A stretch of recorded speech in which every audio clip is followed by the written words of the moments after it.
32 साल के लांस नायक दिनेश कुमार ऑपरेशन सिंदूर के बाद सीमा पर पाकिस्तान की गोलीबारी का जवाब दे रहे थे। उस दौरान वो और उनके 4 साथी घायल हुए। सभी को अस्पताल में भर्ती करवाया गया, लेकिन लांस नायक दिनेश कुमार को डॉक्टर्स ने मृत घोषित कर दिया। उससे पहले उन्होंने अपने एक दोस्त को कॉल किया था, पर वो कॉल नहीं उठा पाया और फिर उनके शहीद होने की ये दुखद खबर आई। लांस नायक की गर्भवती पत्नी और 2 बच्चों का रो रो कर बुरा हाल है। दिनेश कुमार सेना में कब भर्ती हुए थे, उनके परिवार ने क्या कुछ बताया है, बताते हैं उनकी पूरी कहानी आपको इस वीडियो में। नमस्कार, मेरा नाम है मेघना सचदेवा और आप मुझे देख रहे हैं लोकमत हिंदी पर। हरियाणा पलवल जिले के मोहम्मदपुर गांव के रहने वाले दिनेश कुमार भारतीय सेना की 5 फील्ड रेजिमेंट में थे। जब पाकिस्तानी सेना ने पुंछ सेक्टर में गोलीबारी की तो दिनेश और उनके साथी तुरंत जवाब देने के लिए मोर्चे पर डट गए। इस दौरान एक मोटार का गोला उनके पास आकर गिरा और धमाके से वो गंभीर रूप से घायल हो गए। उनके साथ 4 अन्य जवान भी इस हमले में घायल हुए। सभी को अस्पताल भर्ती करवाया गया, लेकिन दिनेश कुमार ने इलाज के दौरान वीर गति प्राप्त कर ली। अब तक एलओसी पर इस गोलीबारी में 15 लोगों की मौत हो चुकी है और बड़ी संख्या में लोग घायल हो गए हैं। एलओसी पर पाकिस्तान ने ये गोलीबारी तब शुरू की जब ऑपरेशन सिंदूर को अंजाम दिया गया और पाकिस्तान में 9 आतंकी ठिकानों को तबाह किया गया। शहीद दिनेश की पत्नी सीमा वकील हैं, परिवार के साथ पलवल में ही रहती हैं। पति की शहादत के बाद उनका रो रो कर बुरा हाल है। उनके 2 बच्चे हैं, एक बेटा और एक बेटी।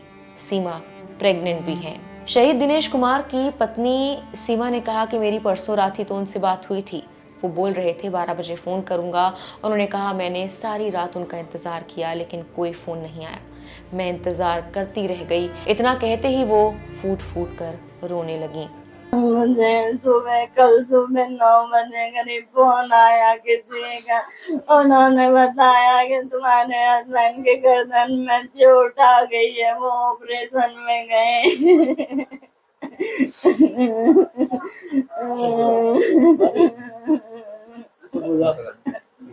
तो उसका पता चला सुबह 4 बजे कॉल किया, उनके नंबर से कॉल आया मेरे पास। फिर मैंने 8 बजे वापस बैक कॉल की उनके पास, तो उसके सीनियर ने कॉल उठाया। उन्होंने बोला आपका भाई सीरियस है और फील्ड हॉस्पिटल में है।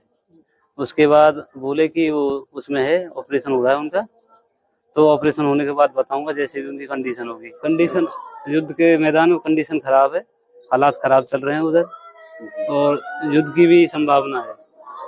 गांव में किस तरह का माहौल है, कब आपको करीब लाया जाएगा, क्या जानकारी दी गई आर्मी तरफ से? मेरी बात हुई उनसे, वो बोले कि जो शरीर है उनका 2 बजे के बाद पहुंचेगा। परिवार में कौन कौन लोग हैं उसके, कितने भाई बहन हैं, कितने बेटी? हम 5 भाई, 1 बहन, मम्मी पापा, उनकी घरवाली, 2 बच्चे। पेट में बच्चा? उनके पेट में 1 बच्चा पेट में है। मेरा बेटा फौज में था, वो कश्मीर में उसने वो दिया है और मुझे इसे बात करा होगा। मेरा गांव भी पूरा इसका वो उठा रहा है। मैं जो कहूँ, मेरे पोते हैं, ये छोटे छोटे हैं और इसके भाई भी 2 लोग फौज में हैं, उनकी कोई शादी नहीं हुई है और वो अग्निवीर में है। मुझे पता लगा जी, मैं यहाँ नहीं था जी, मुझे पता कोई ऐसे 11 बजे लगा कि ऐसे ऐसे उनका ऑपरेशन हो रहा है। तो शाम को मुझे 4 बजे पता लगी जब मैं घर आया। दिनेश के दोस्त प्रदीप ने ये बताया कि 6 मई की रात करीब 10:30 बजे उनकी दिनेश से बात हुई थी। प्रदीप ने कहा था दिनेश ने उन्हें ये बताया कि वो एक मिशन पर जा रहे हैं और बाद में जानकारी देंगे।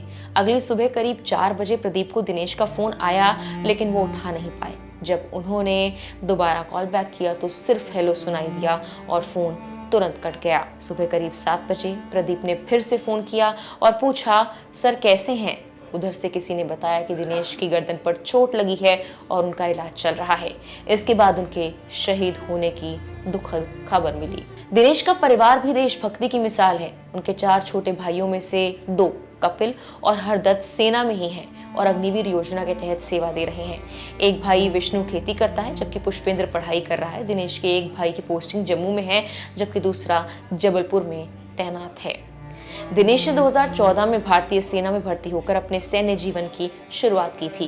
बीते 11 सालों में उन्होंने कई महत्वपूर्ण स्थानों पर सेवाएं दी। हाल ही में उनकी पदोन्नति हुई थी और उन्हें पुंछ में तैनाती मिली थी, जहां उन्होंने अपने कर्तव्य का निर्वहन करते हुए सर्वोच्च बलिदान दिया। बता दें कि जम्मू कश्मीर के पुंछ जिले के अलग अलग इलाकों में 4 मासूम बच्चे भी मारे गए हैं। मरने वालों में 14 साल का अयान, 12 साल की अरूबा भी शामिल है, जो आपस में भाई बहन थे और पुंछ जिले के कलानी गांव के रहने वाले थे। इसके अलावा इस गोलीबारी में 7 साल की मरियम खातून और 13 साल के विहान भार्गव की भी जान चली गई है।